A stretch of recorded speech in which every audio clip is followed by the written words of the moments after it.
सैफुल मुलूक खोखर जो एमपीए रहे पाकिस्तान मुस्लिम लीग नून के, उन पर मुकदमा दर्ज हुआ। एंटी करप्शन ने तहकीकात की हैं और तहकीकात के नतीजे में हकायक क्या मंजर आम पे आए। देखिए, उन पर जो तहकीकात हुई इस पर बिल्कुल वाज़ेह आया कि किस तरीके से वो प्रॉपर्टी खरीदते थे, फ्रंटमैन किसको रखा हुआ था, फिर उस प्रॉपर्टी जो है उसकी किस तरीके से स्टाम्प जो है पेपर होते हैं, स्टाम्प ड्यूटी वो किस तरह कम देते थे, आगे किस तरह 2 नंबरी की जाती थी, किस तरह सरकारी रकबा बीच में शामिल किया जाता था, सरकारी जो राज़ी है उनको किस तरह शामिल करने के बाद किस तरीके से फिर उसे अपनी राज़ी बनाया जाता था। ये सारी चीज़ों के बाद DCO लाहौर ने एक इंक्वायरी की। उसके बाद उन्होंने DG एंटी करप्शन गौहर नफीस साहब जो है उनको एक लेटर लिखा, जिस लेटर की बुनियाद पर उन पर FIR, और ये वाहद FIR है। मैं यासर बताऊं कि इसमें उन्होंने तमाम डॉक्यूमेंट्स, तमाम इल्ज़ामात, तमाम सबूत, तमाम शवाहद साथ लगाए हैं। एंटी करप्शन ने एक बड़ा अच्छा सिस्टम किया। अब मैं आपको देता हूँ सैफुल मुलूक का, तो सुबह से TV पे चल रहा था कि उन पर मुकदमा हो गया। मैं और आपको बताता हूँ, एक मुकदमा और दर्ज हो गया जी, वो है मुस्लिम लीग नून के MNA राना मुबशर, मौजूदा MNA। सही, इनके खिलाफ भी FIR दर्ज हो गई है। इनके खिलाफ तहकीकात तो काफ़ी अरसे से चल रही थी। FIR दर्ज हो गई है एंटी करप्शन में, और ये डॉक्यूमेंट्स मेरे पास मौजूद हैं जिसमें ये सारा कुछ मौजूद है। अभी हम स्क्रीन पे भी वो डॉक्यूमेंट्स दिखाते हैं कि वो डॉक्यूमेंट्स जो स्क्रीन पे भी चलेंगे। उसके बाद एक साबिक MP है वहीद गुल, याद होगा आपको, वो दाढ़ी वाले। ये सारे लोग वो हैं जो मियाँ नवाज शरीफ, मियाँ शहबाज शरीफ, मरियम के करीब तरीन लोगों में शामिल, उनके खिलाफ भी FIR दर्ज होगी। राना मुबशर जो है उनके हवाले से लिखा हुआ है कि इन्होंने मोहम्मद बूटा अपना एक फ्रंट मैन रखा हुआ था। मोहम्मद बूटे के ज़रिए सारी खरीदो फरोख्त, दीगर मामलात और 2 नंबरी सारी होती थी। और जो FIR दर्ज हुई है उसमें बाकायदा मोहम्मद बूटा किसका फ्रंट मैन है लिखा हुआ है। मैं चाहूँगा डॉक्यूमेंट्स भी बिल्कुल आप स्क्रीन पे दिखाएं, वो राना मुबशर का। उसके बाद वहीद गुल जो है उन पर भी FIR दर्ज हो गया। ये साबिक MPA हैं और ये बहुत करीब रहे मियाँ शहबाज शरीफ और मियाँ नवाज शरीफ के, मरियम के भी करीब लोगों में इनकी तस्वीर आपको नज़र आ रही है। इन पर भी FIR हो गई है। एक FIR एक और हुई है आज, वो है अमजद अली जावेद। ये टोबा टेक सिंह से साबिक MPA हैं अमजद अली जावेद।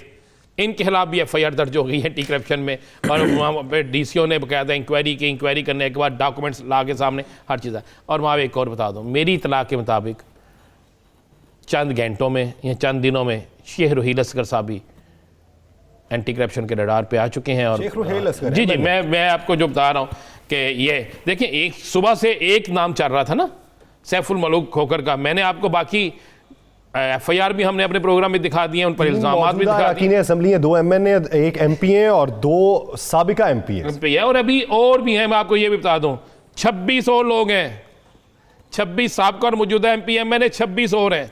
और ये बड़ा मज़ेदार इन्होंने काम किया हुआ था। कभी ज़हन में इनके ये ज़हन और गुमान में नहीं था कि कभी ये पकड़े जाएंगे। या सर, ये प्रॉपर्टी का कारोबार हर शख्स ने आप आगे फ्रंट मैन रखे हुए थे। फ्रंट मैन जो थे वो आगे काम करते थे, फिर किस तरीके से होता था। और इनके साथ बड़े बड़े तगड़े लोगों की इन्वेस्टमेंट है।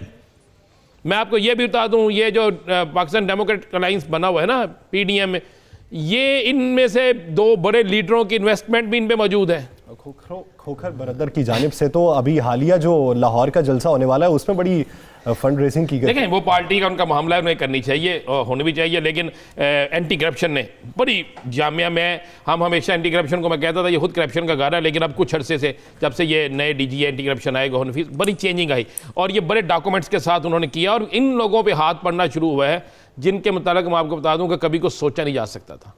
और जब इन पे ये हाथ पड़ा, ये सारी की सारी प्रॉपर्टी आपको पता कहाँ की निकली हैं। एक बड़ी मजे वाली बात है, ये सेल भट्टी साहब और राव साहब भी इस पर कोई रोशनी डालेंगे। ये सारी प्रॉपर्टीज जो है ना रायवेंट की निकली हैं। ये सारी प्रॉपर्टीज मियाँ शहबाज शरीफ जिस हल्के से इलेक्शन लड़ते हैं, वो जिस पे अब राना मुबशर जीते हैं, उस हल्के की निकली हैं। ये प्रॉपर्टियाँ सारी उसी जगह पे निकली हैं जहाँ पे सबसे ज़्यादा डेवलपमेंट होती थी, जहाँ पे सबसे ज़्यादा इन्होंने तवज्जो दी हुई थी कि रायवेंट रोड हो गया, जाती उमरा हो गया, आगे खोखरों का इलाका हो गया, उसके बाद राना मुबशर का इलाका, क्योंकि शहबाज शरीफ और नवाज शरीफ के ये इलाके थे।